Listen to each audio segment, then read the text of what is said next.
नौकरी में नहीं लूंगा तो मैं राजनीति से संन्यास ले लूंगा। ये बात कभी हमने नहीं बोला और हमने हेमंत सोरेन जी को प्रेरित भी नहीं किया था कि आप ऐसा बात बोलिए। लेकिन आपने ये बात कहाँ बोला? वीर शहीद निर्मल महातो की आप जो समाधि स्थल है, समाधि स्थल जाके आपने पन लिया कि 5 लाख नौकरी में नहीं दे पाऊंगा तो मैं राजनीति से संन्यास लूंगा। आज मैं हेमंत सोरेन जी को पूछना चाहूंगा कि और 1 महीना का इंतजार करेगा कि अगले 2-1 दिन में ही आप राजनीति से संन्यास ले लेगा। इसलिए मेरा जितना जानकारी है नवंबर में चुनाव होना है, अक्टूबर में झारखंड का जो शासन लगभग इलेक्शन कमीशन का हाथ में चला जाएगा।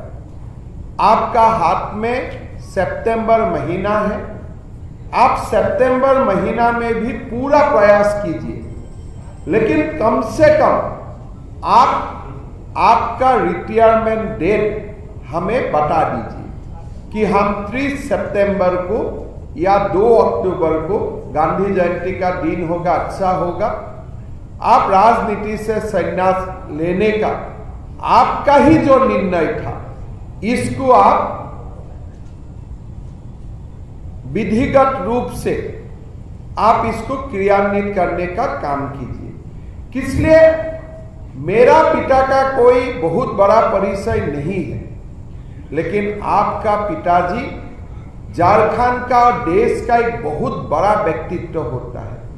अगर शिबू सोरेन जी का बेटा अपना वादा नहीं निभा सकता है तो कौन ये वादा निभाएगा? आज झारखंड हेमंत सोरेन जी से पूछ रहा है। 5,000 प्रति मास 15,000 करोड़ हमारे युवाओं को अभी तक मिल जाना चाहिए था, आपने नहीं दिया। पेंशन का नाम में माताओं को 3,750 करोड़ रुपया मिल जाना चाहिए था, आपने नहीं दिया। 50,000 गारंटी फ्री लोन का अनुसार हमारे युवाओं को अभी तक 2.5 लाख, महिलाओं को 2.5 लाख करोड़ मिल जाना चाहिए था, आपने नहीं दिया। 50 लाख महिलाओं को 16 भत्ता 2,000 रुपया से 60,000 करोड़ मिल जाना चाहिए था, आपने नहीं दिया। सोने का सिक्का 300 करोड़ रुपया लोगों को, माताओं को, नवविवाहिता को मिल जाना चाहिए था, आपने नहीं दिया। 1,80,000 करोड़ रुपया झारखंड का परिवारजनों को मिल जाना चाहिए था 72,000 रुपया का हिसाब से, आपने नहीं दिया। आज आप क्या कर रहा है? अभी अब मैया योजना लेके आ रहा है। मैया योजना में जितना खर्चा हो रहा है उतने ज्यादा खर्चा आपका जर्मन हैंगर में हो रहा है। जितना पैसा आप मैया योजना में दे रहा है उससे ज्यादा पैसा आपका फोटोग्राफ प्रिंटिंग में जा रहा है। आज सुबह मेरा सौभाग्य हुआ खिजरी असेंबली में जाने का, हुआंगहाटू गांव में। मैंने माताओं को पूछा, क्या आपने बालू फ्री मिला? सबने बोला ना, 1 केजी भी बालू हमने नहीं मिला। और गांव का आदिवासी माताओं हमको बोल रहा था कि आज हर बालू का CFT 5500 से 6,000 रुपया तक जा चुका है। मतलब अब देने का तो नाम नहीं है, लोगों से आप पैसा खींच रहे हैं। ये जो 5500 6,000 रुपया बालू का CFT हो रहा है, ये पैसा किसका पॉकेट में जा रहा है? वादा था तो देने का, वादा था आप पैसा देगा लोगों को, वादा था आप स्कीम लोगों को बांटेगा, आप नौकरी बांटेगा, लेकिन आज आप नौकरी नहीं बांट रहा है, आज आप बालू से, आज लोगों से आप पैसा आप खींच रहा है। लोगों से एक प्रकार से मैं बोलना नहीं चाहता हूं, लेकिन सरकारी हिसाब से आज झारखंड वासियों का ऊपर डकैती हो रहा है। सरकार लोगों को डकैती कर रहा है, जो होना नहीं चाहिए था। मैं हेमंत सोरेन जी को पूछना चाहूंगा, क्या आप 2 सर गांव में जाएगा और लोगों को पूछेगा क्या बालू फ्री मिल रहा है कि नहीं मिल रहा है? आज तमाम जेएमएम का कार्यकर्ता कम से कम मुख्यमंत्री जी को जाके बताइए कि आपका घोषणा का बावजूद बालू फ्री हम नहीं मिल रहा। क्या ये झारखंड में एक माफिया का प्रभाव मुख्यमंत्री से भी ज्यादा होते हैं? मुख्यमंत्री जी बोल रहे बालू आपको फ्री मिलेगा, माफिया बोल रहा है मैं आपको फ्री देने नहीं दूंगा। माफिया का चल रहा है, मुख्यमंत्री जी पीछे हट रहा है, अभी बालू का बारे में कुछ नहीं बोल रहे। जब मैंने घुसपैठियों का मुद्दा उठाया, उनको अच्छा नहीं लगा। आज रांची से डॉक्टर को अल कायदा का साथ इन्वॉल्व होने के लिए डॉक्टर का गिरफ्तारी होते हैं। झारखंड हाईकोर्ट बोलते हैं घुसपैठी हो रहा है, फंडामेंटलिज्म का काम बढ़ रहा है, आपने ध्यान नहीं दिया। लेकिन आज क्या हुआ? रांची शहर से ही डॉक्टर अरेस्ट होते हैं कि अल कायदा इंडियन सब कॉन्टिनेंट का साथ जुड़े हुए था, जिहाद फैलाने का कुकर्म झारखंड में शुरू कर रहा था। बंधुगण, आज झारखंड में ऐसा हालत है कि आप पूछ भी नहीं सकते। झारखंड का युवा लोग आया, युवा आक्रोश रैली करने के लिए कि भाई हमें नौकरी कब मिलेगा। उनको उत्तर कैसे मिला? टीयर गैस से, लाठीचार्ज से, कि आप मुझे प्रश्न मत कीजिए, आपका अधिकार नहीं है मुझे प्रश्न करने के लिए, मैं सबसे ऊंचा हूं, मैं लगभग भगवान हूं, आप मुझे प्रार्थना कर सकते हो, लेकिन अगर मैं नहीं भी दूंगा, दूसरा दिन भी आपको मंदिर आना है, आप मुझे कोई क्वेश्चन नहीं कर सकते, मैं भगवान बन चुका हूं। युवा आते हैं आक्रोश रैली करने के लिए, आप मान और अभिमान लेके आपका पास आते हैं, मन का दुख लेके आपका पास आते हैं, और आप कैसे जवाब देते हैं? मैंने जीवन में हमें भी बहुत ज्यादा संग्राम देखा हूं। हम असम से आया हूं, 30 साल से हम लोग अल्फा का साथ जूझ रहा हूं, लेकिन कभी ऐसा बैरिकेड मैंने जिंदगी में नहीं देखा। बैरिकेड का ऊपर बार्ब वायर, उसका बाद बाबूलाल मरांडी जी भाषण देते रहते हैं, आपका टीयर गैस चालू हो जाते। मैंने टीवी में लाइव देख रहा था, मोराबादी ग्राउंड में सभा चलते हैं, सभा बाबूलाल मरांडी जी का भाषण चलते हैं, और उसी समय आप टीयर गैस फायर कर देते हैं। आज और एक नया घटना शुरू किया है। क्या किया है? युवा आक्रोश रैली का नाम, रैली में अंश लेने का कारण हमारे 55 कार्यकर्ता 52 कार्यकर्ता का ऊपर एफआईआर लॉस किया जाते हैं, कोई आपत्ति नहीं है। बाबूलाल मरांडी जी, संजय सेठ, अर्जुन मुंडा, भानु प्रताप शाही, अमर बावरी, आदित्य साहू, दीपक प्रकाश, अभयकांत प्रसाद, प्रदीप वर्मा, विद्युत बरन महातो, मनीष जायसवाल, नीलकंठ सिंह मुंडा, मीरा यादव, सबका ऊपर एफआईआर दर्ज हुआ है। मेरा कोई आपत्ति नहीं है। झारखंड का युवाओं का अधिकार के लिए हमारे लोग जेल जाना है, जेल भी जाएगा। लेकिन सबसे बड़ा काम क्या किया? 12,000 अज्ञात लोगों का खिलाफ भी एफआईआर दर्ज कर दिया गया है। मतलब क्या है? अगर हेमंत सोरेन सरकार आते हैं, नहीं आते हैं, लेकिन मैं खाली एक आर्गुमेंट के लिए बोल देता हूं, हर युवाओं को जो भी आवाज उठाएगा पकड़ के यही केस में गिरफ्तार कर दे। मतलब सारा झारखंड का युवाओं को आज एक ब्लैकमेल का दायरे का अंदर लेके आया है। जो भी सरकार का खिलाफ कुछ भी आवाज उठाएगा, यूट्यूब में लिखेगा, सोशल मीडिया में पोस्ट करेगा, कुछ भी आवाज उठाएगा, यही केस में गिरफ्तार कर लेगा। और केस कैसा डाला है? कोई सारे सेक्शन डाला है और नॉन बेलेबल है। मतलब 12,000 कौन युवा है, कोई नाम नहीं है, अज्ञात। मतलब जो भी आवाज उठाएगा, आप लोग भी आवाज उठाएगा, आप लोगों का नाम भी ये 12,000 में एक हो जाएगा। जालियाना बाग में भी ब्रिटिश ने ऐसा एफआईआर नहीं लॉन्च किया था। स्वाधीन भारत में आप मुझको ऐसा दूसरा एक एफआईआर दिखाइए जब 12,000 अज्ञात लोगों का ऊपर एफआईआर दर्ज किया गया है। हमारा लोकतंत्र में ऐसा रिकॉर्ड कभी नहीं है। मैं झारखंड का डीजीपी महोदय को बोलना चाहूंगा, भाई तेल लगाना है अपना मत लगाओ, एक लिमिट में रहिए।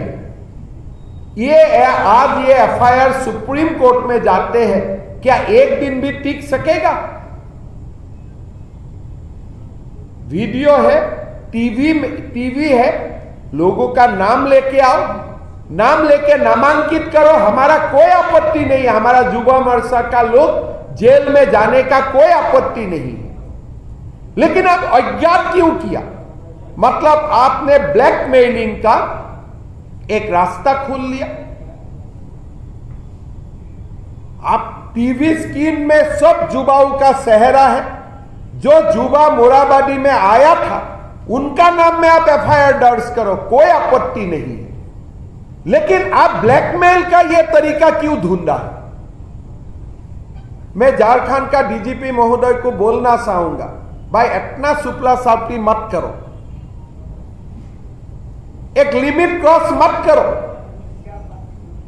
12,000 युवाओं, मतलब आज पाकुड़ में भी कोई युवा आवाज उठाएगा, आप इस केस में उसको अरेस्ट करेगा। आज हजारीबाग में कोई झारखंड मुक्ति मोर्चा का लोगों का साथ नोकझोंक होगा, आप इसी केस में अरेस्ट कर लेगा। मतलब एक ओपन और एक जेनेरिक केस आपने ले लिया। एक जेनेरिक केस आप ले लिया है। अभी झारखंड का जो भी युवाओं को आपको गिरफ्तार करना है, इस केस में आप गिरफ्तार कर लेगा। क्या ऐसा कोई उदाहरण है देश में दूसरा? मैं टेक्निकी में तो नहीं जा रहा हूं। आज ये एफआईआर देखिए, रणधीर सिंह का नाम में एफआईआर हुआ है। क्या रणधीर सिंह वो दिन रांची में था? पता कीजिए, वो दिन वो कोर्ट में थे। क्या काचे मुंडा वो दिन रांची में थे? वो हॉस्पिटल में थे। हम इसमें नहीं जाऊंगा, फिर भी रणधीर सिंह को बलिदान देना है, काचे मुंडा को बलिदान देना है, दे देगा, उसमें कोई आपत्ति नहीं है। लेकिन अब 12,000 बिना नाम का युवाओं का ऊपर आपने केस क्यों रजिस्टर किया? हम तो ये एफआईआर को लेके हम झारखंड का डीजीपी महोदय को बाद में कानून सिखा दूंगा, भाई कानून ऐसे लिखा जाता है। देश में तभी ऐसे होते हैं जब एक डीजीपी यहां में चल रहा था, यूपीएससी से सिलेक्टेड डीजीपी, रातारात आप खाली कीजिए, इंसर्ट डीजीपी को लेके आइए, मतलब आपके लिए वही काम करेगा। मैं चुनाव आयोग को एडवांस रिक्वेस्ट करूंगा कि ऐसा डीजीपी नहीं चल सकते। चुनाव ऐसा डीजीपी का अंदर में नहीं हो सकता है जो डीजीपी नीरस लोगों का ऊपर टीयर गैस चलाता है, लाठी चलाता है, बारबेड वार का फैंस लगाते हैं। क्या युवाओं का अधिकार नहीं है? किसने बोला था 5 लाख नौकरी दूंगा? क्या हमने बोला था? आपने बोला था। अगर आप बोलते थे, अगर आप बोला है तो आपको तो जवाब देना ही है। यही तो गणतंत्र है, यही तो डेमोक्रेसी है। बालू फ्री देगा, क्या ये बीजेपी ने बोला है? आप बोला है बालू फ्री दूंगा। अब क्यों बालू नहीं दे रहा है अभी? तो ये झारखंड में सरकार नहीं चल रहा है, एक डिक्टेटरशिप चल रहा है। मैं डीजीपी साहब को रिक्वेस्ट करूंगा, 12,000 लोगों का नाम बताइए, लेकिन ऐसे एफआईआर आप मत दर्ज कीजिए। अगर सचमुच 12,000 थे, मेरा हिसाब से तो 30,000 थे। यहां में भी आपने गलती कर दिया। हमारा हिसाब में तो वहां अंदर में 30,000 थे और बाहर में 50-60,000 लोग थे। 12,000 का संख्या 12,001 भी नहीं। आप देखिए, 12,002 भी नहीं, 12,070 भी नहीं। अब एग्जैक्ट 12,000 आपको कैसे मिला? अब बताइए। हम लोग को ऐसा सोचा है क्या? हम लोग का कुछ दिमाग नहीं रहेगा। मैंने एक पुलिस अधिकारी को देखा, भाई उन्होंने मुझको पहले पूछा कि उनको 12,000 संख्या कहां से मिला। वो तो 11,099 भी हो सकते थे, 12,001 भी हो सकते थे। 12,000 कैसे हुआ? मतलब ये पूरा साजिश है। आप देखिए, जेएमएम का अधिकारी बोलते हैं कि भारत माता का जय बोलने वाला लोग 5,000 अंदर में था। बोले थे ना वो लोग? बोले थे ना अमर जी? वो जेएमएम का स्पोक्स पर्सन क्या बोलते हैं कि 5,000 लोग थे मोराबादी में। अगर 5,000 लोग थे, आप 12,000 क्यों दर्ज किया? ये 7,000 आप किसको ब्लैकमेल करना चाहते हैं? आज पहला बार मान लिया जेएमएम का साथ, ठीक है, अंदर में 85,000 था, ठीक है, 5,000 था, बाकी 7,000 कौन है बताइए? और आपको 12,000 का कैलकुलेशन कहां से आया? एग्जैक्ट 12,000। डीजीपी साहब चल नहीं पाएगा आप ऐसे। आप गलत जगह में हाथ लगा दिया। ऐसे नहीं होते। वो दिन चला गया कि हेमंत सोरेन जी सबको रक्षा करके रहेगा। वो नहीं हो पाएगा। भारत में कानून का राज है, भारत में संविधान का राज है। तो मैं डीजीपी साहब को चैलेंज करता हूं, 3 दिन में आप 12,000 लोगों का नाम दीजिए, नहीं तो सारा झारखंड का युवाओं को ब्लैकमेल करने के लिए आपने ये दस्तावेज जो बनाया है, हम लोग कोर्ट में भी लेके जाएगा, इलेक्शन कमीशन में भी लेके जाएगा। ऐसे 12,000 अज्ञात व्यक्तियों का ऊपर एफआईआर नहीं हो सकता। अब हमें पूछिए, हम नाम दे दूंगा आपको कौन कौन आए थे। टीवी में है, आंदोलन करने आए थे, कोई दूसरा करने के लिए नहीं आए थे। आंदोलन करने का हमारा जन्मसिद्ध अधिकार है। भारत में आंदोलन करने का कोई अधिकार कोई लेके नहीं जा सकता है। आपने चीफ जस्टिस चंद्रचूड़ साहब का मेडिकल कॉलेज का, जो कलकत्ता का मेडिकल कॉलेज का केस चल रहा है, उसमें चंद्रचूड़ साहब का आपने बयान सुना, उनका वर्डिक्ट सुना कि आंदोलनकारियों का ऊपर अत्याचार मत करिए। जो बंगाल गवर्नमेंट के लिए जो होते हैं, वो झारखंड गवर्नमेंट के लिए भी वही होता है, असम सरकार के लिए भी कानून वही होता है। डेमोक्रेटिक मूवमेंट को आप ऐसे नहीं कुचल सकता है। हम आपको बता के रखा हूं, सितंबर में हम लोग दोबारा आएगा, आपसे जवाब मांगने के लिए हम लोग दोबारा आएगा सितंबर महीना में। इसलिए ये जवाब हमें चाहिए, और जवाब देने का अधिकार आपको खाली 30 सितंबर तक ही है। उसका बाद तो मॉडल कोड ऑफ कंडक्ट भी आ जाएगा, चुनाव आयोग लेके जाएगा। हम लोग शहीद निर्मल महातो का समाधि में भी जाऊंगा और वहां जाके हम वहां से भी जवाब मांगूंगा। हम छोड़ने वाला नहीं हूं। ऐसे युवाओं को 5 लाख नौकरी देने के लिए आपका वादा था, ये वादा